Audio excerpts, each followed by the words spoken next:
সবাইকে, আমি Ahona. Welcome back to my channel dream girl love. আজ আমি তোমাদের সাথে যে ভিডিওটা শেয়ার করতে চলেছি সেটা হলো দুর্গাপুজোর অষ্টমীর ব্লগ। মানে অষ্টমীর দিন সারাদিন আমি কিভাবে কাটিয়েছি, কি কি করেছি সবই এই ভিডিওটার মাধ্যমে শেয়ার করব। তো চলো ভিডিওটাকে স্টার্ট করি। তো অষ্টমীর সকালবেলা আমি শাড়ি পরেছিলাম, আর প্রত্যেক বছরই শাড়ি পরেই আমি অঞ্জলি দিই। তো তখন বাজে সকাল 8:45, আর আমি পাড়ায় চলে যাচ্ছিলাম পুজোর জন্য। তারপর পাড়ায় কিছুক্ষণ বসার পর আরতি হয়েছিল।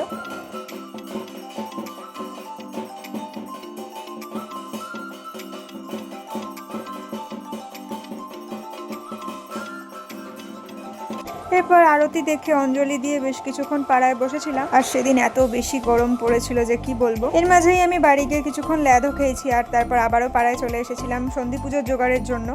আর যেহেতু সন্ধি পুজোয় 108টা পদ্ম লাগে, তার জন্য আমি পদ্ম ফোটাচ্ছিলাম, আর মারা ওদিকে ভোগের জোগাড় করছিল।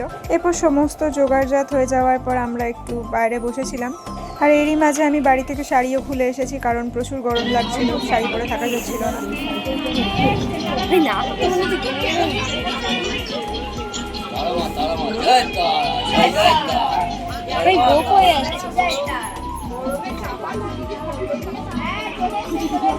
কোন দিক থেকে ভিডিওটা করতে চাইছি বুঝতে পারছি। তো যাই হোক, কোন দিক থেকে ভিডিওটা করবে বুঝতে পারছিল না। আর এরপর প্রদীপ সাজানো হচ্ছিল, আর এরই মাঝে শুরু হয়ে গেছিল সন্ধি পুজো।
এরপর প্রদীপ জ্বালানো হচ্ছিল, মানে সবাই প্রদীপ জ্বালিয়েছে আমি বাদে, কারণ আমি একটু আগুনে ভয় পাই, তো তার জন্য আমি কোনো প্রদীপ জ্বালাইনি।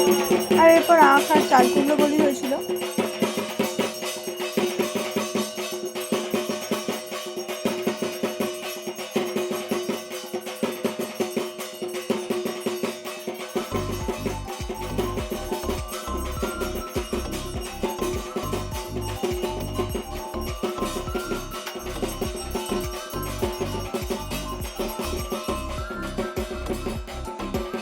এরপর সন্ধে পুজোর পর বাড়ি এসে খাওয়া দাওয়া করে রেস্ট নিয়েছিলাম। তারপর সন্ধেবেলা বেরিয়েছিলাম সুচনের সাথে। তো প্রথমে গেছিলাম ডুপ্লেক্স পটির ঠাকুর দেখতে, আর এখানে ঠাকুরের চারপাশে পুরো আলো ছিল। তো এখানকার ঠাকুর দেখার পর আমরা গেছিলাম যুগিপুকুরের ঠাকুর দেখতে, আর এখানে বেশ ছোট মতো একটা মেলাও বসেছিল।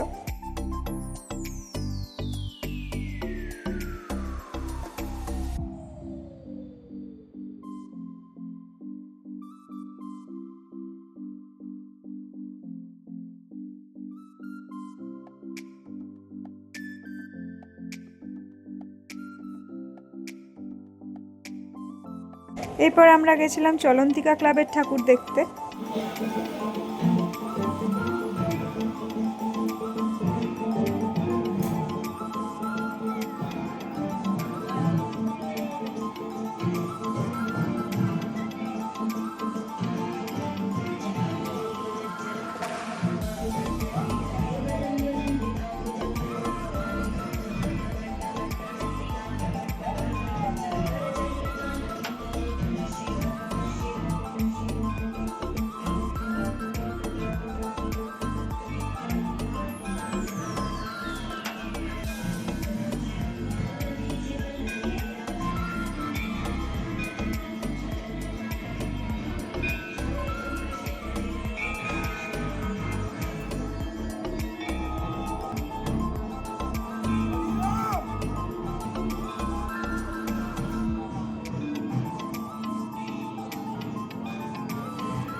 এরপর এখান থেকে আমরা গেছিলাম নবগ্রামের ঠাকুর দেখতে। গাছ কেন কাটা উচিত নয় এবং গাছ কাটলে কি কি হতে পারে সেই বিষয় নিয়ে এখানকার প্যান্ডেলের থিম ছিল।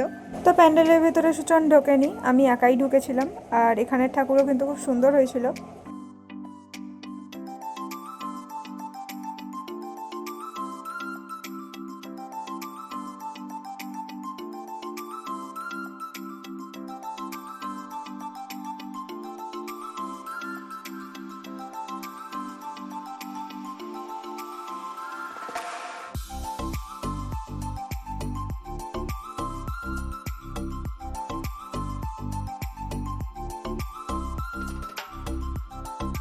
এরপর যেখানে ঠাকুর দেখতে গেছিলাম সেখানকার প্যান্ডেলটা শ্রীরামকৃষ্ণ, শারদামা এবং দক্ষিণেশ্বরকে কেন্দ্র করে হয়েছিল। আর এখানে এত সুন্দর ঢাক বাজছিল যে আমার রীতিমতো নাচতে ইচ্ছে করছিল।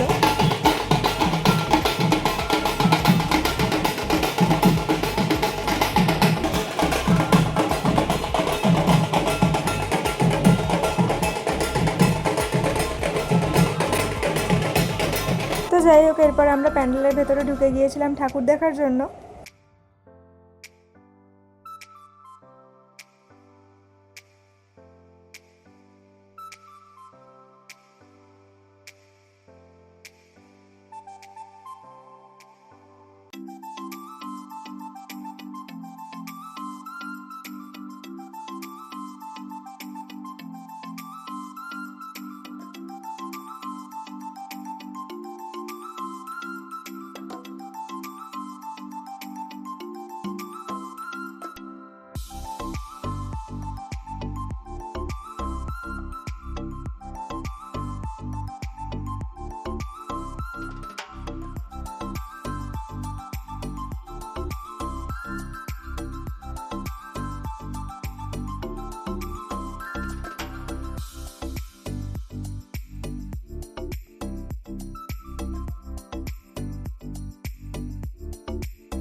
এরপর এখানে ঠাকুর দেখার পর রাস্তায় আরো কয়েকটা ঠাকুর পড়েছিল, তো সেগুলোও দেখেছিলাম। আর তারপর আমরা যাচ্ছিলাম নিরঞ্জননগরের ঠাকুর দেখতে। আর প্রত্যেকটা রাস্তাকেই আলো দিয়ে সুন্দর করে সাজানো হয়েছিল। আর এই নিরঞ্জননগরের ঠাকুরটা এত সুন্দর কিউট হয়েছিল যে কি বলবো।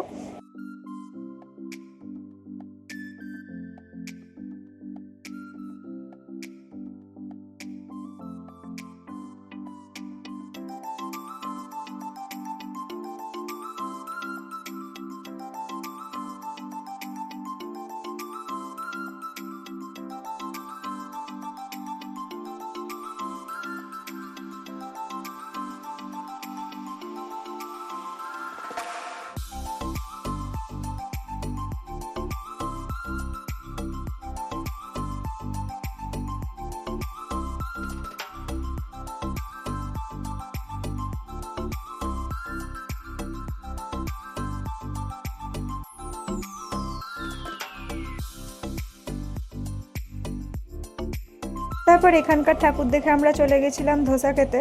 তো অষ্টমীর দিন যেহেতু আমার বাড়িতে নিরামিষ খাওয়া হয়, তো তার জন্যই আমরা ধোসা খেতে গেছিলাম। আর সুচন তো এসব মানে না, তবু আমার পাল্লায় পরে ধোসা খেতে গেছিলো। আর এই ধোসা খেতে আসার আগে সুচন কত যে ভ্যানতারা করেছে কি বলবো। তো যাই হোক, আমরা মশলা ধোসা অর্ডার দিয়েছিলাম, আর আমারটা পেঁয়াজ ছাড়া ছিল, সুচনেরটা পেঁয়াজ ছিল। তারপর ধোসা খাওয়ার পর বাড়ি ফেরার পথে আমরা আরও দু একটা ঠাকুর দেখেছিলাম। তো এটা হলো চন্দননগর মধ্যাঞ্চলের ঠাকুর, আর এটা হলো ফটকগোড়ার ঠাকুর। তো এরপর আমি বাড়ি ফিরে আসছিলাম, আর যে রাস্তা দিয়ে আসছিলাম সেই রাস্তাটাকে খুব সুন্দরভাবে আলো দিয়ে সাজানো হয়েছিল। আর এই আলোগুলোর ঠিক সামনেই ছিল কলুপুকুরের ঠাকুর, তাই কলুপুকুরের ঠাকুরটা দেখতেও নেমে পড়েছিলাম। আর এখানকার ঠাকুরটাও কিন্তু খুবই সুন্দর হয়েছিল। তো এটাই আমার অষ্টমীর লাস্ট ঠাকুর দেখা। আর এরপর বাড়ি ফিরে এসেছিলাম। তারপর বাড়ির সবাই মিলে চলে গেছিলাম ফুচকা খেতে। আর যেহেতু অষ্টমীতে ফুচকা ছাড়া তেমন কিছু খাওয়াও যায় না, তো তার জন্যই সবাই ফুচকা খেতে গেছিলো। আর এদিকে আমার জ্যাম্মা কাকিমণিকে ফোন করছিল, কাকিমণি কখন আসবে সেটা জানার জন্য। তারপর সবাই ফুচকা খেয়ে নিয়েছিলাম। তারপর আমরা বেশ কিছুক্ষণ পালপাড়ায় বসেছিলাম। আগে যখন আমাদের হেলা পুকুরে পুজো হতো না, তখন আমরা এরকম পালপাড়ায় এসে সন্ধ্যেবেলা বসে থাকতাম। আর এখানে অনেক কিছুই হয়, মানে কুইজ কম্পিটিশন হয়, ফুচকা কম্পিটিশন হয়, তো বেশ ভালোই লাগে। আর যেহেতু একদম মেন রোডের ওপর, তো অনেক লোকজনও দেখা যায় এখানে বসলে। তো যাই হোক, এরপর আমরা পাড়ায় চলে এসেছিলাম, আর পাড়ায় সন্ধ্যা আরতি হয়েছিল। আর তারপর সন্ধ্যা আরতি দেখে আমরা সবাই বাড়ি ফিরে এসেছিলাম। তো অষ্টমীর ব্লগটা এতটুকুই। ভিডিওটা যদি তোমাদের একটু ভালো লেগে থাকে তাহলে ভিডিওটাতে অবশ্যই একটা লাইক করে দিও, কমেন্ট করে জানাতে পারো ভিডিওটা তোমাদের কেমন লাগলো। আর আমার চ্যানেলটাকে সাবস্ক্রাইব করে রেখো এরকম নতুন নতুন আরও ভিডিও দেখার জন্য। বাই।